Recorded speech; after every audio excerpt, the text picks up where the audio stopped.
Welcome to the Lucha Lounge. I'm your host, Steve DeMarco. Hope everybody's enjoying their Sunday fun day, or hopefully they're having some fun on Monday, or they were able to have a fun day to enjoy. Whatever the case may be, I hope you're enjoying it, or at least enjoying your week and whatnot. I'm here to bring you another episode. So yeah, a couple of things before we really get into the crux of it. Congratulations are in order to my cousin Ree and her new husband Adam Longoria.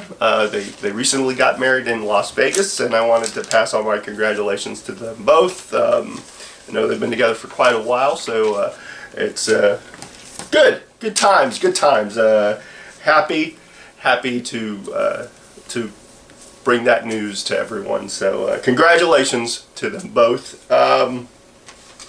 I know my friend Greg Cantu, he's still doing his Justice for Victoria campaign, trying to get to the bottom of what actually happened and trying to catch those who were responsible for it. I know I believe there's still a GoFundMe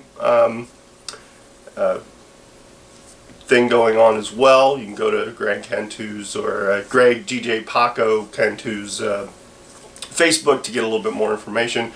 I know he was at the press conference. He actually took part. They had some surveillance footage, so hopefully that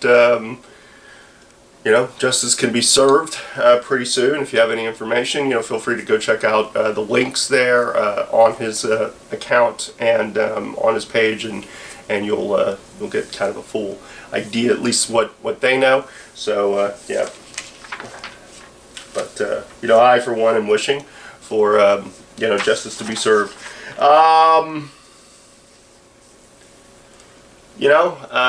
Every week it's seemingly there is you've got to offer condolences and whatnot, but two legends as far as I'm concerned in the entertainment field passed away. Alan Rickman or Alan Rickman, depending on how you pronounce it. I first saw his work in Die Hard, the original Die Hard. Really fan of his work, and on Dogma, as well as the Harry Potter series. He's going to be sorely missed, as well as David Bowie, a legend in the music industry, as well as had some movies. I remember I think once it was announced that he had passed, I know they were airing The Man Who Fell to Earth. I finally caught that again. Really interesting take on an alien visiting our planet and whatnot, with no real ending per se. He kind of just keeps going, but I found it really interesting. But rest in peace to him and to Alan Rickman. So yeah, just always kind of weird. Always weird when you have to bring that stuff up, at least early on. But let's get into the crux of this. As the title states, again, I'm glad for any of those that downloaded the very first episode on, as far as with the Offshoots Network, as well as I'm very appreciative of those who took the time to watch it on YouTube. This is going to be kind of the thing moving forward. So, my hope is, well, we'll get into hopes in a moment as far as that goes. But let's talk a little business. January 30th, I've mentioned it before, Reality Wrestling will debut in their new headquarters, which would be a training facility as well as a performance building. So, the world headquarters, as Booker likes to call it, and January 30th is the next television taping. It's rightfully named A New Era Begins, and as I mentioned before, Rob Van Dam's going to be in attendance, which is a big deal, but it's also just a big deal for all of us. So I hope any of those that are in the Texas City area or who've been, to reality wrestling shows in the past will venture to the new permanent location for reality wrestling. January 31st, as far as I know, it's been announced that a fantasy camp will take place at the same building. So those that are interested in trying it out, seeing if they'd ever be interested. I know I believe last time they had a fantasy camp, they actually offered, I think, 3 months to the person who showed the most promise. And I want to say since then, that guy's actually appeared on reality wrestling television. So, if you have a desire or just want to come check out the facility, you can go to realitywrestling.com for more details. Hopefully I'll be there. I'm not sure yet, but I know I'll be at the show, at least backstage. But yeah, I know they're hard at work getting that building together for what promises to be a phenomenal 2016 for reality wrestling. At least that's my hope as well. Before we continue, part of the delay, I believe, outside of Sunday football, me being on call, was I wanted to also catch the latest airing because last week, due to a technical issue on CW's side, they re-aired the week previous' episode, so this was a new episode, and quite the turn of events. Booker T is now the head of day-to-day operations for Reality Wrestling. He made an announcement to the fans of Reality Wrestling via television, as well as at the last live taping, that he would be taking over day-to-day operations. So yeah, it's definitely a change for all of us and those that have to, the talent and whatnot. So now you're not necessarily going to Charmel with your gripes, you're going to Booker T with your gripes, and we'll see how that goes. I have really enjoyed watching the Cameron Cole, JJ Blake series of matches. I think it's helped both guys as far as their development goes. Really have enjoyed it. Really have enjoyed the opportunity for these two and seeing what comes out of it. And they went to a double referee, counting both shoulders down, a great finish as far as JJ going for something, kind of a springboard into the ring, and Cameron catching him almost as JJ was going to the second rope, and then turning it into a German, and then one ref had been bumped. He came to at the same time as the second ref came in. They both made the count. So yeah, really interesting way to end it. And then Booker comes down. He makes a 2 out of 3 falls match, which I think will take place at our January 30th television taping. So yeah. But it's good to see those two. I'm interested to see how a 2 out of 3 falls match comes about between those two. I really enjoyed Ivory Robin defending her Diamonds Division title against Hai Young. I thought it was a good outing for Hai Young. In essence, her I don't want to say in-ring debut, but one of her first matches there. She's really starting to come into her own. Good outing for her. Rarely do you see a low blow in a women's match, so that was unique, and it led to the win for Ivory. The ref didn't see it, thanks to Stevie Ray. So there you go. And then the main event, I really enjoyed Team International getting the win over Keith, Aiden, and Stud. I think it was a good outing for all 6 men, or 7 if you include Rubio. But a victory nonetheless for Team International. And really interesting to see what shakes out, especially when you have one of the most dominant teams in the history of reality wrestling now seemingly reformed. There was also an announcement about a ladder match, which was at the last television tapings, and I will tell everyone that was a really good match, and I hope everyone tunes into the episodes as they progress. If you're not in the Houston area, or you don't get reality wrestling on your CW, definitely reach out to CW, let them know you want reality wrestling, or check out the YouTube channel. Again, you go to realitywrestling.com to probably get the latest episode and get a link to the YouTube channel, which has quite a few episodes. Who knows, maybe moving forward I'll bring that about. So yeah, let's before I get into my main topic, I want to talk a little some takeaways from this past week, things that I've viewed.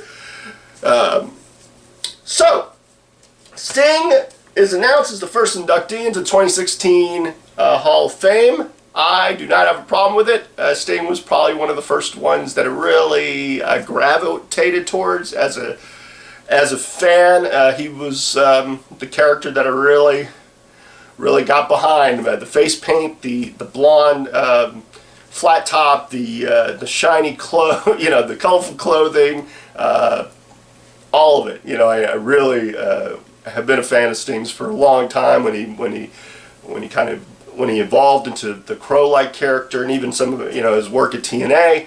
I've really enjoyed Sting's career, and I've been lucky to have been a fan of it, and continue to be a fan of it. Doesn't matter to me that he's 0-2 in WWE or in those record books. You can't really take away what he's done from from a career standpoint, and it's going to be great to see him inducted into the WWE Hall of Fame, which I think was the plan all along when they signed him. You would love for him to get in the ring one more time, maybe as a farewell match or something like that, but really he's got to focus on healing and whatnot. It'd just be great to see him at the Hall of Fame. I'm very curious to hear what his speech is going to be. I'm pretty sure Ric Flair's going to induct him, I believe, but we'll see. I think it's going to be him. But so, other takeaways from Raw. 23 years old. Raw's 23 years old. Yeah. So that's amazing that they've been on the air for 23 years. And it wasn't like a big, it could have been a big party for them, but they were just, they're the next thing is the Royal Rumble and preparing for that. Gotta say I enjoyed Sheamus versus Ambrose, although it went to a double count out. Owens post-match along with Sheamus and Ambrose post-match physicality was brutal. Sheamus getting busted open. I think he needed a few stitches, which, wow, man. I mean, you could tell as soon as he hit that pole, that he was busted open. And, yeah, just really brutal. And, the fact that there was so much brutality in the midst of having so many people out with injury is, it's interesting. It's interesting that they wouldn't kind of pull back the reins on some of them, but obviously they've got to progress with the show and storylines and whatnot. And yeah, but I enjoyed the physicality. Titus defeated Stardust. Really kudos to Stardust for the Bowie tribute. Stardust did a beatdown on Titus post-match.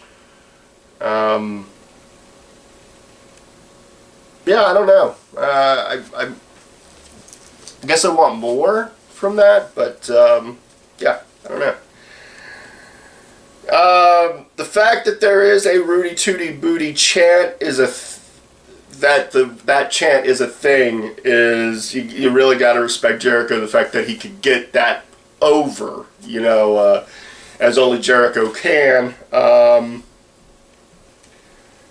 Yeah, I don't know. I thought that the highlight reel was pretty solid with the New Day and the Usos, and then it turns into a tag match. Jericho in the Usos' corner, and really, God, the saddest moment was the breaking of the trombone by Jericho. I get it from a story standpoint, but still, and Xavier's selling of it, man, it was something. The Wyatts face the Social Outcasts. Ryback comes out for vengeance and helps the Social Outcasts. But it was good to see the hashtag Social Outcasts even looking like they wanted to do battle with the Wyatts. Interesting that you didn't see Bray and Bo do battle. It's going to be an interesting time whenever that does actually happen, when they do face one another. Or if there's ever a face-off or whatnot. I'm going to be really intrigued when that happens. Kalisto became the new U.S. champion by defeating Del Rio in a really good match. They had an awesome match on SmackDown where Del Rio reclaimed it with the use of Barrett. I don't know. I mean, you can't take away the fact that Kalisto won the U.S. title and that he beat Del Rio for it. And this, even though Del Rio reclaimed it, on SmackDown. Hopefully this continues at least through the Royal Rumble. But hey, kudos to Kalisto for getting the win, and I was shocked as well as anybody. I guess they could have done more, but you know, it is what it is. And Mr. McMahon's 1 versus all challenge for Roman Reigns starts with Owens, and it pretty much is Owens and Reigns throughout that match, which is a good sign for Owens that he, you know, was able to carry the load for that match as far as from the heel perspective. I don't know, you know, you get to the end with New Day, Sheamus, and Del Rio all beating up Reigns, and then Lesnar takes out all of them, all the heels that were taking out Reigns, and then he takes Reigns and gives him that F5 because the story is that Lesnar, as opposed to just being a shoo-in to main event WrestleMania, is actually going to be in the Rumble, which even increases the stakes as far as what you're going to do with Brock and how that Rumble's going to turn out. Yeah, it just adds to the intrigue. Let's see, and then on SmackDown, let's see. I was a little surprised that the Dudleys got the win up until I saw the fact that that the Wyatts were gonna beat down the Dudleys post-match. You didn't really have Bray in it. It was just Harper, Rowan, and Strowman. But I you know, the Harper Rowan double team choke slam through 2 tables off the announce table was quite the sight, and was truly a statement. I enjoyed the hashtag social outcast, the dynamic of the 4 personalities.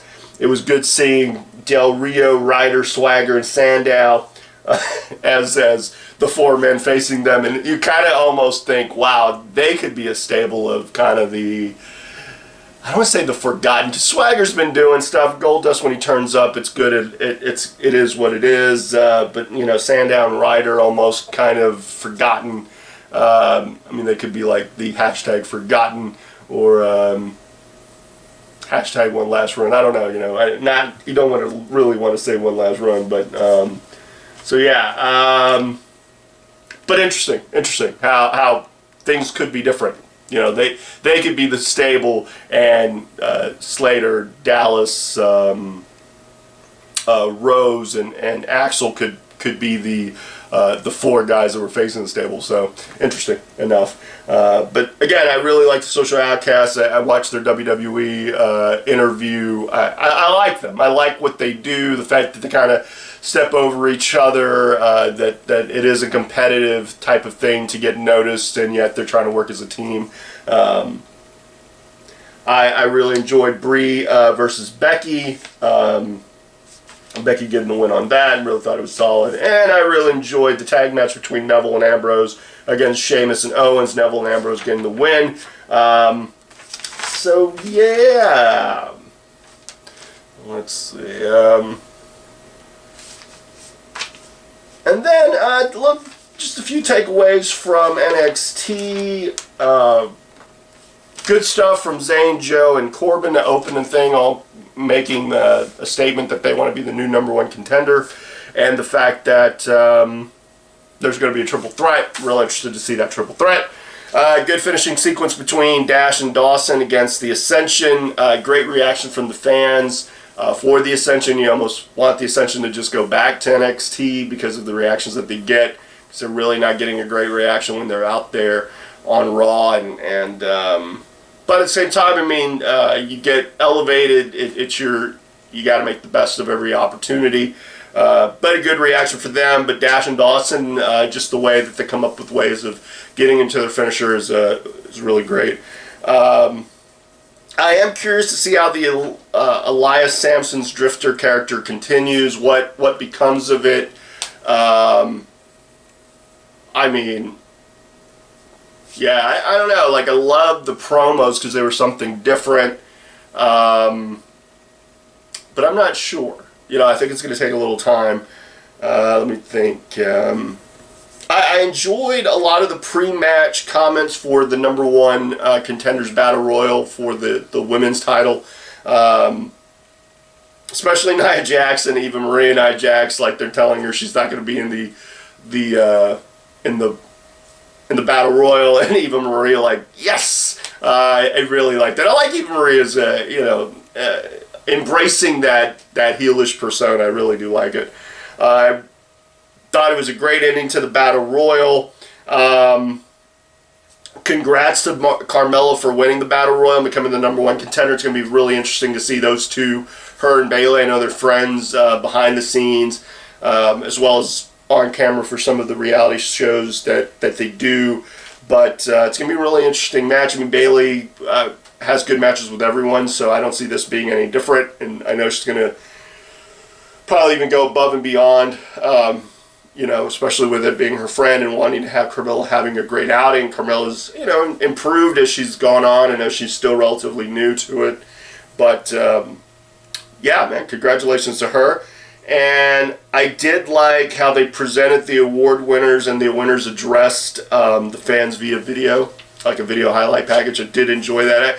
I like that. A lot of people are going to make comparisons to the Slammies. Well, this was kind of like the first annual, or one thing that they, kind of like the Slammies weren't a thing before. They became a thing. Then they got their own show, so to speak, or they had their own show, and that was the thing. Again, I would like the Slammies to be on the network on a Sunday night. Kind of like the Oscars, make it kind of a big deal, and then the winners could come out. You could do a recap show, so to speak, on that Monday episode of Raw. But hey, man, it's their company. So yeah, and then just takeaways from Impact. I gotta say, I like the LED stage. We don't give a lot of credit to certain things. I failed to mention it last week, so I wanted to mention it this week. That LED screen, and then how the entranceway, the way how the guys come out, that little section, how it all blends in. It really, I like it. It's really a cool thing. I don't know if they're going to use, once they're done with the Pennsylvania tapings. I wonder, I know they've been done with them, but I wonder how the future episodes are going to be once they get through with that round of tapings, or that round of airing. I'm kind of curious what, how the stage is going to look. But if it looks like that moving forward, man, that's pretty impressive. Pretty impressive thing. I thought Shinron, I think that was his name, had a good outing against Jeff Hardy, making it great to see him back. Shinron did some stuff, which, some agility things. You're seeing Jeff kind of being a different style, so to speak. I know he's just coming back. I'm curious, he didn't really do anything agility based. He didn't go to the top rope or anything like that. And I know he had mentioned he would have to change his style now that he's coming back from injury, but or at least kind of modify it, so to speak. But I don't know, it's good to see him back. Highlight was EC3 announcing Shinron and commentating with Tyrus. You kind of see the beginning of the tension between the two. So curious to see where they go. I've heard of the spoilers, but I'm just going to leave those there until they air. So yeah. Good seeing Marty get the mic time, and great to see Kong finally speak and having this demeanor that's different than what she's presented in the past. I think it's pretty interesting. Good seeing Beer Money back together. I like the Eric Young and Bram pairing. Good match between Rude and Young. Young becoming the new King of the Mountain champion, which frees up, I think, Beer Money for the tag belts if they want to go in that direction. It's real curious to see what they're going to do moving forward. But yeah, I liked Rude and Young. Anytime they're in the ring together, I really enjoy watching them work. And again, Bram being kind of brought into the fold, being with Young, and even though those two don't like each other as far as the storyline goes, but they respect each other's methods. I think it's a good pair.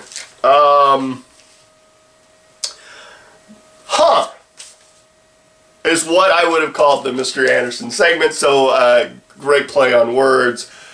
I could like the segment. It was awkward, kind of looking seemingly thrown together, even though they had furniture.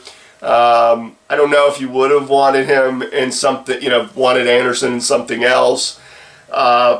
Just, it was awkward. I don't know. But I could like it. At least it was, Ken's coming at it from his own life and whatnot, and bringing up some stuff. And it interesting to have Reby, Hardy out there, kind of seemingly not controlling, but leading Hardy into certain things, or Matt. But and I know Matt is going to, is putting up his career against EC3.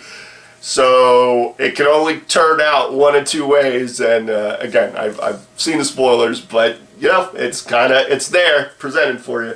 You wonder if Matt Hardy's really gonna be forced to retire again, much like the Kurt Angle stuff, which right now, much like Kurt Angle's having a farewell tour, he's leaving Impact Wrestling or TNA. He's not leaving the wrestling business per se. I guess Matt could retire from TNA, and then move on. But yeah, I liked story time with Drew Galloway, and I thought the match between him and Angle was pretty solid. Farewell tour, man. It's gonna be interesting to see how that all shakes out. Still catching up with NJPW. I really enjoyed the Styles coming in as champion, as the IWGP Heavyweight Champion. He took on Tanahashi from October 13, 2014. That's how far back I am. Tanahashi wins for the 7th time. He wins the IWGP Heavyweight title, and good to see him and Styles work. I mean, all the rumors about Styles, I'm just happy that he's getting an opportunity. He's getting the chance to be a part of it, or that he's even in the conversation. You hope that he goes to the Rumble. You hope they pay him well. You hope they utilize him well. Guy's a great guy. Couldn't be happier for someone getting a contract, if indeed he does get to sign. So yeah, but again, good work between those two. Really good to see, how that match went. And I really like NJPW's stuff as far as like the post-match press conference, where they're in a room and it's reporters are asking questions, or you're at least getting the response from the winner or loser. It's real interesting when they get the losers and how they react. And then I like the stuff kind of in studio, where it's after the fact and they're asking usually the winner, they're asking him, what he thought of the match and so on and so forth. I really like that presentation. I think it's pretty good. And again, I like NJPW. Glad that I get to view it. I'm still way behind. I'm behind on ROH. I need to catch up on that. Probably will catch up on that sometime later this week. So yeah, kind of an end of an era as well. This thing is full, but I'll get into that in a moment, because I got to talk about the little main topic, which is podcasting. Why now? Why podcasting in general? Well, let's see. So why podcasting? I have always thought about doing a podcast. Not always. I mean, I want to say 4 or 5 years ago, that thought got planted in my brain. But it was really by like former roommates. My friend VIP. He would listen to this podcast out of Canada. These guys who would review Raw or review WWE, but they mainly reviewed Raw. He had brought up potentially doing a podcast, and I thought, that'd be interesting. Yeah, man. When you're come up with something, because he was like, well, you could be one of the hosts or co-hosts. I was like, man, that'd be cool. It's your thing. I have my YouTube stuff, so I'd be more than happy to do it. I've been on a number of podcasts. Every so often, it would get brought up. or I listen to some show and I think, oh, that'd be kind of a cool if you could do a wrestling take on it. I know I was thinking about it, but really it was kind of one of those things of, okay, it would be another thing to put out. Would I have to make it unique?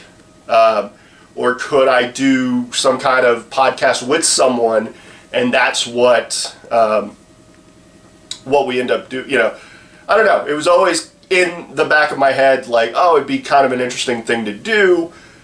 But again, I really wasn't sure because I did have the YouTube stuff.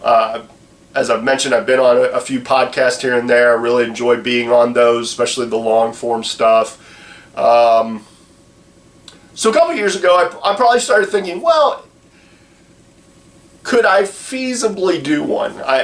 Coming up with a schedule or being consistent with them is paramount to success in the podcast world. I think you have to be willing and be able to put out stuff frequently enough so that people know, hey, you've got something, or you're on a schedule like every Sunday or Monday you're going to put something out, so people know, okay, on this day it'll come out. I remember, so I started thinking, well, okay, but maybe after the 200th episode, I'll start putting stuff out. I had started doing conversation stuff and around there, before that, so I started thinking, well, maybe it could be something. So the conversation pieces that I would do were kind of a way of testing. Could I put stuff out regularly enough? And I think once I stopped doing them for a bit, it was that getting back into a schedule. I know this past year that was one of my focuses, especially once I started putting out videos, was to be consistent with them. Because again, I wanted to have that practice if I was going to do something. And every so often, I know in the conversation pieces I had brought up, especially when I was talking to Brad or when I talked to Houston Wrestling Radio, or when I talked to Renegade Wrestling Radio, or I think I did mention the idea of potentially doing one. Even I think when I talked to the offshoots initially, when I talked to the offshoots recently, which still has yet to be put out, hopefully at some point it'll get put out, when he mentioned that he had a network and he was getting guys who did podcasts to kind of join him, or people who weren't doing podcasts, this would be kind of a way of getting into it. I thought, okay, this is an opportunity. We talked a little bit, things have changed. Now I'm seeing people that are doing podcasts, that are putting stuff out on video, so I'm kind of in the reverse. But the real reason is I get a lot of conversation about people that would love to watch my stuff on YouTube, but because of the length of them, sometimes having the ability to download the video or download audio of the video would be beneficial, because then they could just listen to it. And I really wasn't doing the long form stuff all the way through my YouTube stuff, so there was that. But I don't know. Yeah, I just gives people another way. I know some have said, hey, if you had an audio version, I would download it. So there's that, and just a good way of testing the waters. I mean, the offshoots. Trey Mack and his group, Trey especially, has given me the opportunity to kind of present this and have a platform for it. So I'm appreciative of that. I've heard good stuff about the downloads that I had for the last one, so I'm hoping that it just continues and continues to progress in a positive way, and that it doesn't affect my YouTube downloads, because ultimately I would like people to have the option. They could do one or the other, and then we'll kind of see how it goes. I definitely want to try to be consistent with it for this year at least, just so I have a good foundation. So hopefully I'll be putting out videos or putting out podcasts every week, and we'll go from there. It's only me, but really, Trey, I believe he'll slap on an intro for the podcast, but it's mainly me putting it together, rendering it, all that. I don't have a team or anything like that. It's just me. There's no one holding the camera or anything like that. It's just me. So, but again, I'm enjoying it. I enjoy putting out the YouTube stuff, so having another way. I do listen to both. I'm one of those that listens to both. Not necessarily that I like the sound of my voice, but I like to know that the audio came out okay. And it's just one of those things. At least the podcast form, I've noticed that I I do like listening to podcasts. I have like a group of them that I listen to, which I wanted to kind of cover a little bit. Not necessarily give thoughts, but just some of the ones that I listen to. You'll find that a lot of it's wrestling heavy, but that's not the only thing that I listen to. Colt Cabana was probably one of the first, The Art of Wrestling. He hit me to Mark Maron's WTF podcast, which I find excellent. For me, and same thing with Colt, it really depends on who he's got on the shows. That will determine if I listen to it right away. But I do like Mark Maron's pacing and how he puts his stuff together, as well as Colt's. I do like Booker T's heated conversations, especially when he's got certain guests. But he has some good conversations with people. It's an interesting way, his approach. I do like Taz's Human Podcast Machine or the Taz Show. I listened to it when it was the Human Podcast Machine. And they've transitioned to a daily thing. I don't listen to it as often, but I do like his breakdowns and just some of the guests that he has. I do enjoy. Sam Roberts Wrestling Podcast, got hip to that one. I like his because it gives a state of wrestling. Again, depending on the guest. Talk is Jericho. Listen to it fairly often. Last couple we had Freddie Prinze Jr., which was a great guest for him because a guy who's acting and whatnot, and also a former writer with WWE. It's just get a great perspective to get from him. Let's see what else. But he also Jericho had Booker T on his podcast, and I thought that was awesome. Booker shed a lot of light on his take on the wrestling business, and Reality Wrestling was a big plug for Reality Wrestling, and it was great to hear him and Jericho talking about a number of topics. But the fact that there's a lot of Reality Wrestling stuff on there was good. The Ross Report, which I think recently celebrated 100 episodes, so they've been on the air a couple of years. He had Steve Austin on his podcast. Really like Ross's take on things. I like the guests that he has, a lot of the guests he has, a lot of the old school guests that he gets. But a lot of the people that he gets on there I really enjoy. Speaking of Steve Austin, enjoy the Steve Austin show. I like when he has guests on there. I like some of his Q&As. I think they're really interesting. He's got a really great delivery, whether it's the family-friendly episode or his Unleashed, more adult-oriented swig of water for the working man. But big fan of Steve Austin's, obviously. So had Ric Flair, which it's one of those that he did for the network, and then he put it on his stuff. Obviously, I listen to Offshoots Network, some of those.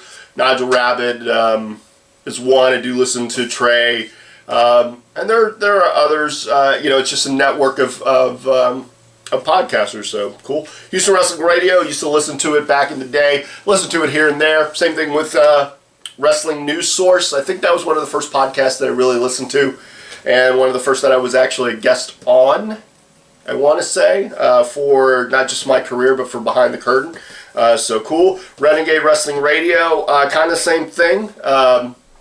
Been on theirs, they've been on mine. Same thing with Houston Wrestling Radio. I always wanted to get Wrestling News Source on there, so maybe hopefully as I start doing these conversations again, I can get those. The Woo Nation with Ric Flair, Charlotte, and Chris Jericho, the last couple of guests. Really like Rick's take on things. I'm a big fan. Now, some of these, let's see, aren't necessarily wrestling based. Obviously, ESPN's First Take. Anyone who knows me knows I'm a big fan of that show. Try to watch it daily. Don't always get a chance to. So the fact that it's on a podcast in podcast form really helps me. I really like their take on stuff. Listen to Mike and Mike. I think that one's a best of. And then if there's some show that I hear, they were talking about this, then I'll try to download it. I do like the ESPN family podcast. Fat Man on Batman. I've listened to that one forever, probably since it debuted. Big fan of Kevin Smith. Been a big fan of Kevin Smith for a long time. Now he's got Mark Bernardini. My bad if I pronounced that wrong. but they do kind of a grab bag utility belt. Really enjoy it. Really love Kevin Smith's take on everything. He likes everything for the most part. Stuff he doesn't like, he's still kind of apologetic about. Very self-deprecating, and I really enjoy his stuff. So yeah, Batman on Batman. Girl on Guy with Aisha Tyler, my bad, Aisha Tyler of Archer fame. Also a great stand-up, did The Soup, whatnot. She had a book, I think, called Self-Inflicted Wounds. So she always has the guest talk about a self-inflicted wound, which is really interesting. Great take. I really, really enjoy that one. The Indoor Kids with Kumail and Emily, a married couple, comedy writers. Kumail's does The Meltdown with Jonah Ray. Emily's kind of runs the back for that one, so you see her on there. But they talk video games, which is great. I really like, they don't talk just current stuff, they talk like past stuff and how it makes you feel and all that, which is great.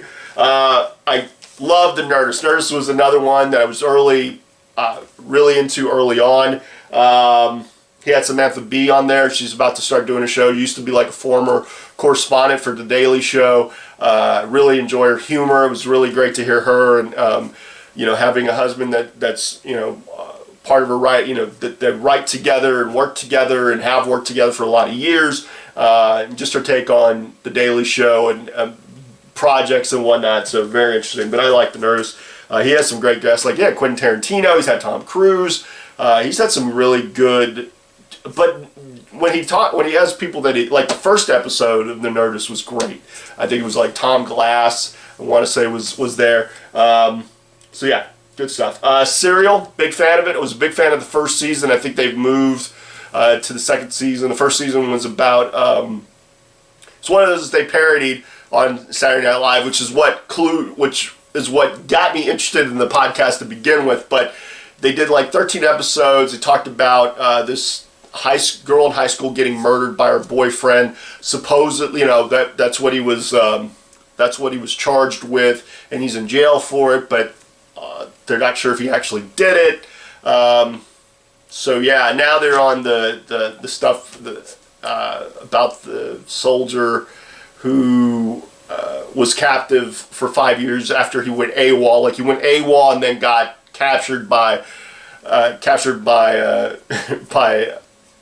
I guess an evil regime, so to speak, and was released. They had to release some people for him. There was then he's, I think, going to face court-martial and whatnot. So yeah, This American Life, which is a spinoff. Serial is a spinoff of This American Life. Like that, it's really good stuff from NPR. I enjoy it.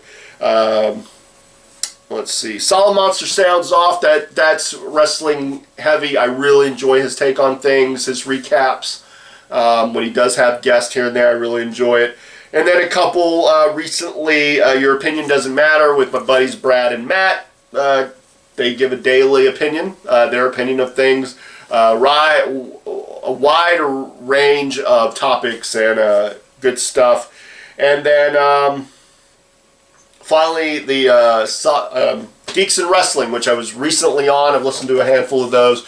Really enjoy those. So those are some of mine. People ask me what I listen to. That's what I do listen to. Yeah, I'm just hoping that as you listen to mine becomes a podcast that you really enjoy, or it's a YouTube video you really enjoy, or you share it with friends and whatnot, because the more viewers, the better. So, as I mentioned a little bit previously, it's kind of the end of an era. I've been using this book this thing to write down my notes since December 28th of 2013. Around that time, I was at episode 187, and it was really starting to pick up when I would start trying to release stuff, trying to schedule release dates, what I was going to run into. At that point, I was doing a chronicle of my career. So yeah, I've had this for about 2 years, man. That is crazy. So yeah, good stuff. Full. But with that, there comes a new era, and this one's bigger. So this will be the new start with, either video 246 or episode 3, whichever you're on. As always, I appreciate everybody's. Sorry this is a little bit scattered, as most of mine are, but that's just how it is. I mean, I have notes and whatnot, but typically I'm just kind of freewheeling as I go. But I do appreciate all those who took the time, who downloaded this. Please subscribe. Podcast-wise, I think it's on iTunes, Stitcher Radio.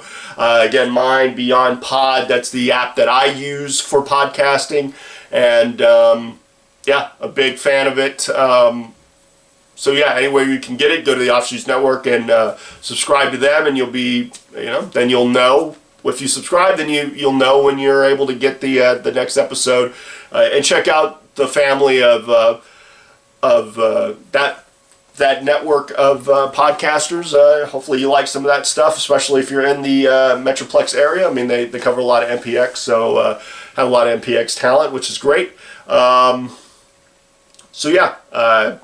Again, or if you're with YouTube, I know that story's going to come out again pretty soon, especially to the new audience. Not sure what the next video is going to be, or next podcast is going to be, the next episode is going to be just yet, at least as far as main topics, but I'm sure as we get closer to the day of airing it, I'll have something.